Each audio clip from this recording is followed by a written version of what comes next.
With the release of the anime adaptation of Solo Leveling, many fans like me are excited to see how the show will adapt to the critically acclaimed and massively popular webtoon series. But beyond its power fantasy and exhilarating action, Solo Leveling goes deeper than that. Have you ever wondered where Sung Jin-woo's power comes from?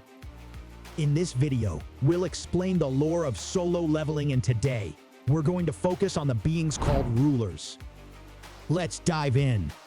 The Rulers are a race of advanced otherworldly beings capable of feats beyond mankind's comprehension.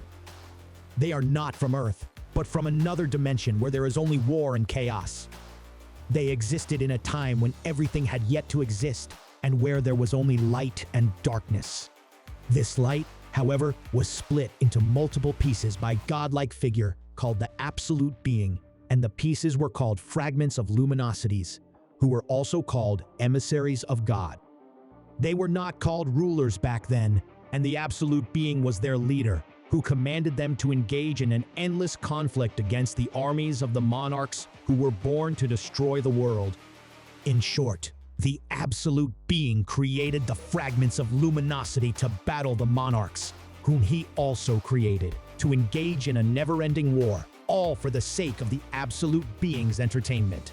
For thousands, maybe hundreds of thousands of years, the fragments of luminosity fought hard against the monarchs, losing countless of their own ranks against their enemies.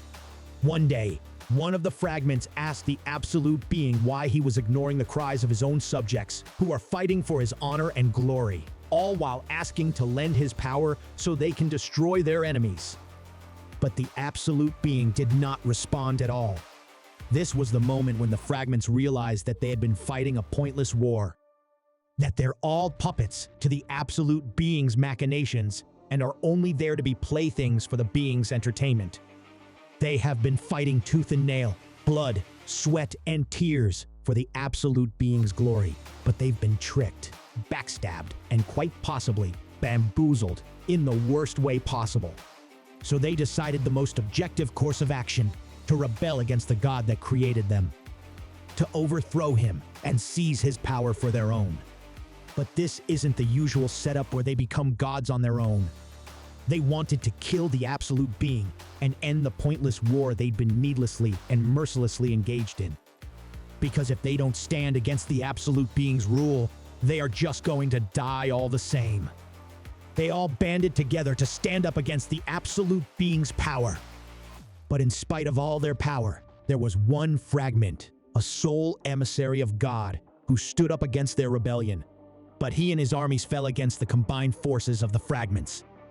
At the end of his life, the sole fragment who bravely fought against the rebelling fragments discovered a power hidden inside him, a gift from the Absolute Being. He gained the power and transformed into something so much more powerful beyond what he was previously capable of. He gained the ability to summon fallen soldiers back to battle, regardless of whether they were friends or foes. This fragment was the first Shadow Monarch, Ashborn. However, when all was said and done, when he got back to seek the Absolute Being, all Ashborn saw was the desiccated corpse of his master. The Absolute Being is no more, killed by his own subordinates. With the Absolute Being out of the picture, the remaining fragments called themselves the New Gods, with the new title of Rulers. With their combined power, they hunted down the monarchs, eventually imprisoning one of the 8 monarchs, Ligia, king of the giants. Since the balance of power was tipped out of their favor, Ashborn realized that the monarchs would eventually lose the war. So, he reached out to them to help them out, eventually joining forces and merging with the king of the dragon's army of destruction. In their never-ending conflict, Ashborn's power and his shadow army kept growing exponentially, and both the rulers and the monarchs feared his power. This fear led to 2 of the monarchs conspiring against him, betraying and stabbing him in the back. Due to this, Ashborn's power waned and his forces were almost annihilated completely. Both the Beast Monarch and Demon Monarch attacked him simultaneously, with only the Demon Monarch Baron facing him directly. However, Ashborn came out on top and easily defeated Baron. At the end of their battle, the rulers arrived and bowed down before him. They commended his existence and asked for forgiveness, especially for what they did against the absolute being, their own master. The difference in power between Ashborn and the rulers is the distance between the earth and the skies, but still, they chose peace. They wanted to stop the fighting altogether and put an end to the pointless war that had been going on since the dawn of time. Still loyal to the absolute being, Ashborn asked why they killed the absolute being. But fragments beseeched him to understand, to forgive their actions, because all they ever wanted ever since they raised their arms against their master, their god, was to end the war they never wanted to fight for in the first place. Ashborn wanted the rulers to kill him and become the final victors of the war, but the rulers stood firm in their beliefs and pledged their allegiance and power to his cause. This response pretty much overwhelmed Ashborn, and so he hid himself somewhere he couldn't be found. He wanted revenge for what the rulers did to their master, but during his time away in the shadows, the rulers finally defeated the monarchs. Ashborn tried to catch up to the fleeing monarchs to defeat the beast monarch, but the king of the dragons forbade him from doing so. He had no choice but to join their forces to recover their numbers and fight the rulers once more. They searched far and wide between dimensions, eventually leading them to Earth. But the rulers caught wind of their plan and sent their armies to Earth to eliminate the monarchs and save the world. They didn't want another world to become a battleground for yet another pointless war. So they pooled everything they had to create the most powerful tool in the world, the Cup of Reincarnation. This powerful device can turn back time by 10 years, and the rulers used it to protect the Earth from being destroyed. But Earth is too weak to stand against anything the monarchs can throw at them. Earth has no magical energy people can harness to defend themselves. So, even if the rulers somehow win in the end, the result will still be the same: the death of billions of innocent people.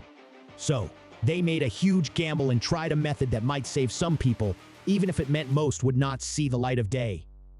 The dungeons appearing all over the world and the hunters gaining power through awakening and reawakening were just part of the rulers' plan to save the world. The vision that Sung Jin-woo saw many times in the past was the result of the rulers turning back time again and again, correcting their previous mistakes. But at the same time, the monarchs were also devising and modifying their plans in order to correct their own. In short, the rulers and the monarchs are once again in a tug of war, moving back and forth with their plans. A never-ending checkmate between two great powers.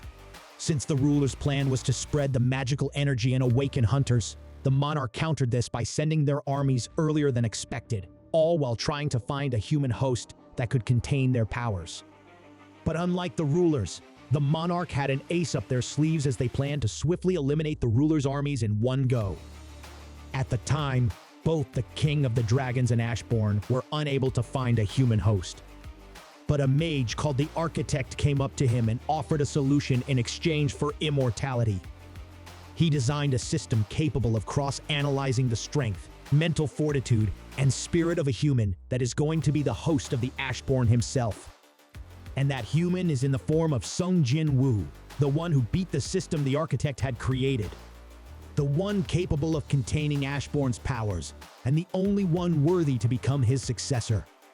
Despite the Architect's objection, Ashborn had chosen Sung Jin-woo to be his only vessel, and eventually, his heir.